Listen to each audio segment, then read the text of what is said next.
Hello there, sword friends. Today is going to be a rather dumb and rambly video. If you are interested, these are two examples of a Michael Bell katana. I am going to ramble about the things I like and don't like about them. Realistically, I'm going to share less than I normally do, but ramble for just as long. So if that's not something you like, then I would recommend you stop watching now.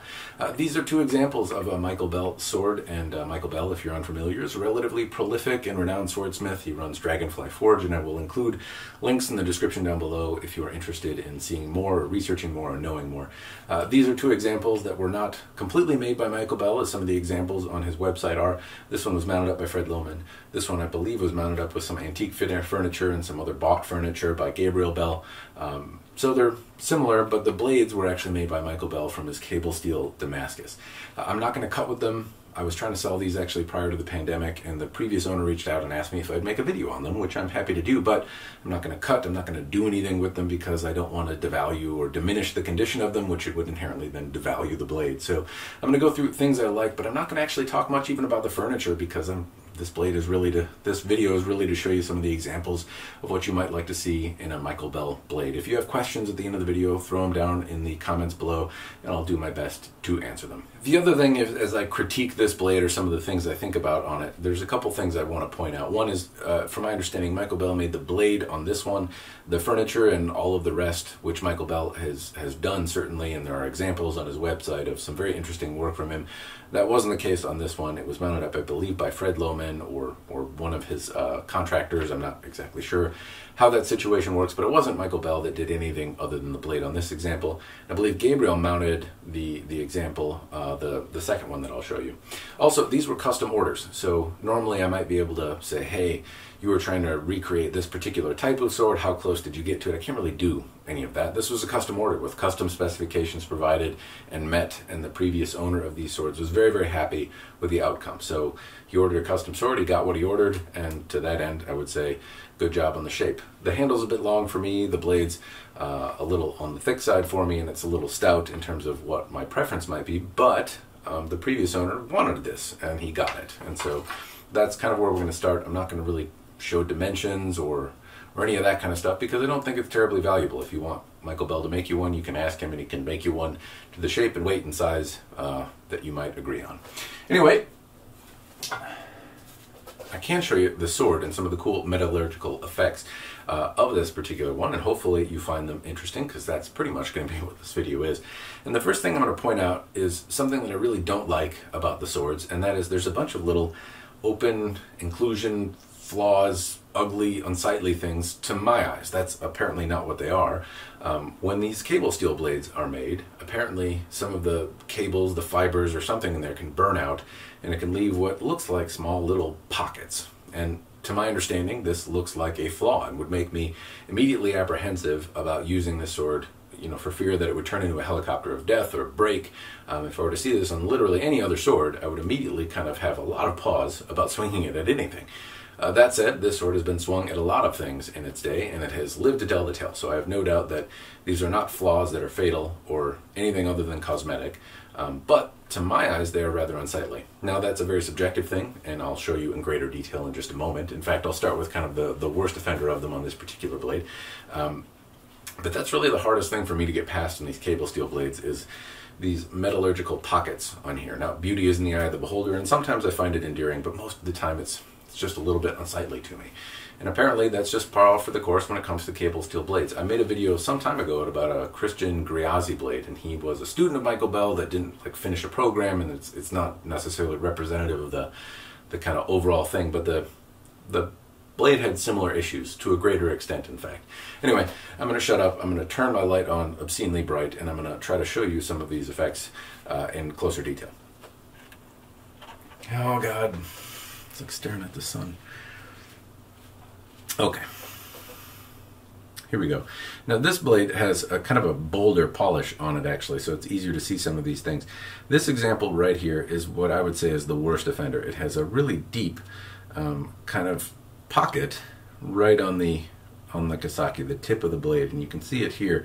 And apparently it's not a crack, it's not a big flaw, it's not detrimental to functionality, but it certainly is unsightly to my eyes.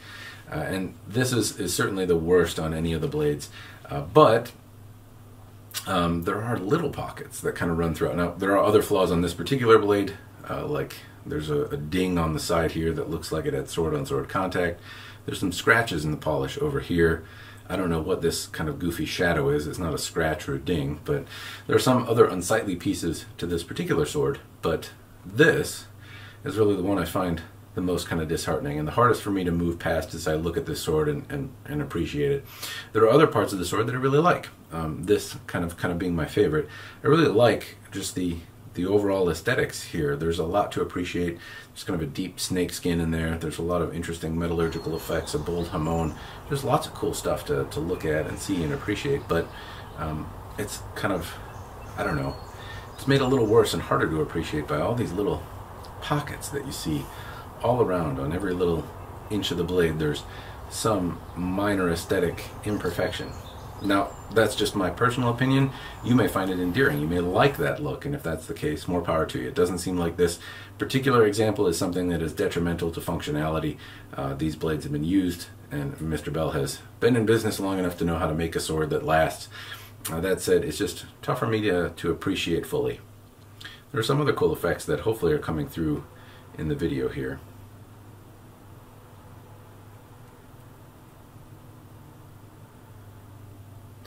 That is an endearing thing about this sword. It has a very interesting hata that seems photogenic. This one is pretty easy for me to gather. I do have to stand in a light that's bright like the sun, but it's coming out pretty well, and hopefully you can see and appreciate some of the effects. The polish is also really well done. I mean, it has some imperfections on it, and I wish I could understand why they happen, but it's done like it's almost wet. You know, it's a very nice polish, and some of these little spots on here are very easy to appreciate and like. Here's the other side of the Kisaki. It doesn't have the same effect. This side of the Kisaki has this kind of area that I mentioned, but this one looks really clean. If it all just looked like that, I'd shut my stupid face. Anyway, there are some other spots on here that are just, I don't know, very, very interesting to look at. Some really cool effects that hopefully you were able to see and appreciate as well. The blade's in oil, so if you do see some of this kind of streaking on here, it's just because of the oil that I keep it in. But in general, a lot to appreciate. Now here's something of a mystery. I don't know what this is. This is like some little ghost area here, and I'm not sure what this area is here. I see it on this spot too. It doesn't flow through, so I don't suspect it's part of the heat treatment, but maybe it is. Some goofy shadow in there.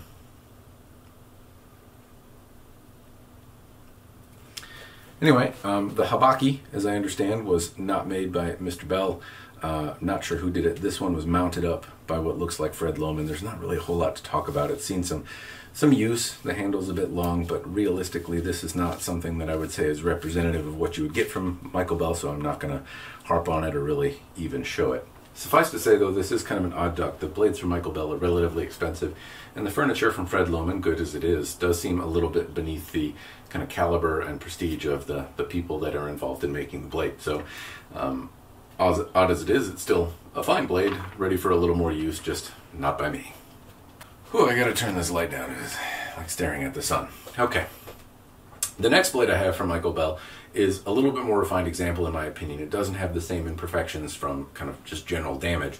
The polish is a little bit fresher, and the blade was mounted up by Gabriel Bell, to my understanding. Now, I can show the mount in a little greater detail, though this light is not terribly forgiving. It's really a deep blue with an interesting kind of speckle pattern of silver and gold dots that run around it.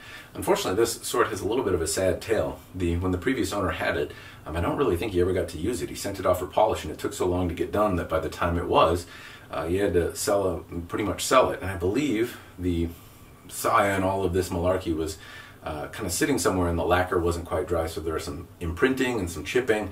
And I've done what I can to really address it, but unfortunately, you know, if you were to buy this sword new, you'd really hope that it came to you in pristine condition, and that wasn't the case. And I kind of feel bad for the previous owner of said blade, because he never really got to use it. He was a prolific cutter, and this seems like, I don't know, just like a dream cutter. It's got this meaty, hefty profile, which might be a bit more heft than some would appreciate, but it has the profile and shape to be a devastating cutter, and I'm sure he would have enjoyed it had he had the chance to really to experience it. So sad story aside, it's a really interesting and pretty mount. The specs are a little bit crude if you look at them very close, and I just find it very difficult to move past the blemishes in the lacquer that have happened. And again, this is not something that I would say is symptomatic of Gabriel or Michael. This is just kind of negligence on the part of it sitting around for so long. This is kind of what happens if your lacquer isn't 100% dry, and even if you're trying to, it just looks like it has imprints from newspaper or a cord. And I did my best to try and mitigate that with some like Flitz or Mother's Mag or something like this, a light application of polish, but it didn't really take out any of those scuffs. Now I imagine it could be sanded down and cleaned up, but I just don't have the aptitude to really do that, and I would rather the next person decide how they want to do it, because it may impact or diminish the overall aesthetic of the blades. You could sand it down and then lose some of this artistry that has been very painstakingly put on. This one has, as I'm showing right now on the camera, this has like a cool spiral pattern, which I do find relatively cool. I like the color palette as well. In the sun, this blue stands out a little bit more, and it really, I think, goes well with this kind of taupe or putty colored looking Ito, and really it's a very handsome looking sword. The tsuba on here is an antique. I believe the Fuchikashira are cast pieces, though I couldn't say exactly by who, or maybe they're not, I'm not sure. And then I believe the Minuki are antiques. Either way, I think Gabriel mounted it up. I don't think they made the furniture, though, other than the habaki, and I couldn't tell you who made it. Anyway, the mount is... Oh. The thing I guess I'll say about the mounting is that it has a lot of artistry and interesting, cool parts to it. And if you were to buy something from Mr. Bell and have it mounted up by Gabriel, or buy something from Gabriel and have him do it, there's just a lot of cool features in there that I find aesthetically very pleasing. And it would have been nice to see it in its finished, brand new, well cared for condition rather than the one I got it in. It's not that it's bad or unuseful or couldn't be cleaned up. It's just, it's a sad thing. At least it is to me. This one, though, again, I can't critique the blade in terms of shape, other than this is what was ordered and this is what was received. So Mr. Bell was able to achieve the measurements that were set out by the customer. I can't tell you what goal there was other than making a devastating cutter, and that certainly seems to be the case. It's particularly wide at the base here. It has a distal taper slightly, but this is a meaty chopper. This feels stout in the hand, and I imagine it would be quite a cutter. I'm tempted often to cut with it, but I've resigned myself because the polish on it is really quite good. It's more subtle than the previous example. It doesn't have that kind of wet look to it, but there's a lot to appreciate in the blade, in the polish, in the hamon, and I'm going to attempt to show them to you now. Again, I have to turn up this light to the obscene level here. Getting a suntan. All right, we'll start with the Kasaki area. Now you're noticing here that there are not the same. It's not blemished in the same way. It's also a little tougher to see. Let me see if I can get it a little better. This one I think is a more refined example. It doesn't have the same level of imperfections or those kind of pockets, but they are present. As you can see right here, there's a few of them. Every inch you see one or another. Hopefully there we go, can make out the hamon a little better. Now this one is less bold. I think that's really more of an effect of the polish than anything else. The polish on here is quite good, though.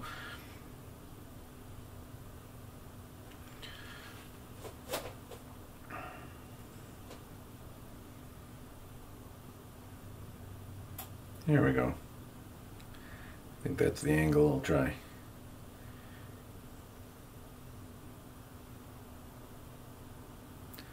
Quite a looker. Lots of just interesting, scaly, unique Hada effects happening on the surface of the steel here, and it's just really interesting to look at. I mean, I've seen a lot of antiques, and I've seen a lot of modern pieces, and I've seen a lot of modern custom pieces, but this is something relatively unique in terms of profile, shape. Well, not necessarily profile shape, but I mean Hada shape and the hamon. It's certainly a unique signature that is not something that is like many other pieces out there, at least not that I've seen.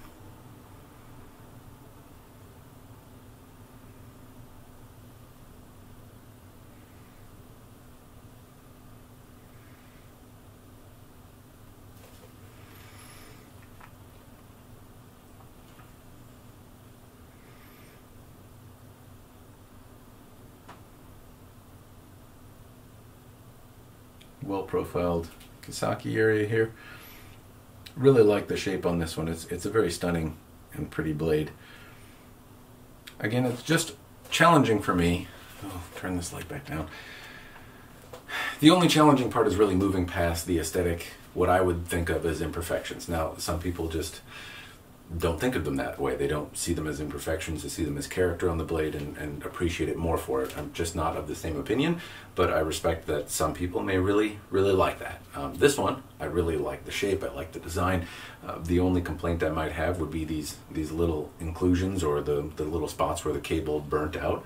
That said, it is really quite a good looking blade, handsome, feels nice in the hand, and it's unfortunate that the previous owner did not get a chance to experience it, but I hope it finds a happy home with the next owner, and that they get to experience it and show the blade some love.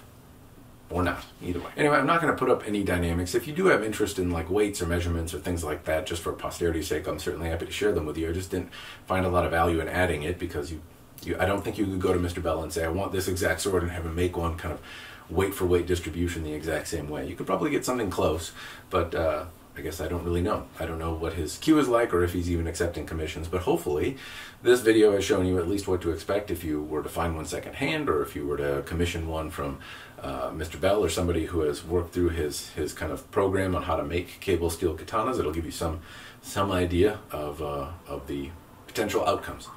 Anyway, that's all I have in the video. I've rambled on long enough. Hopefully the video was interesting, or at least gave you some idea what to expect were you to buy a cable steel style katana. That's all I've got. If you have questions about these swords, or you want to know more information, throw them in the commentary down below and I will do my best to answer them.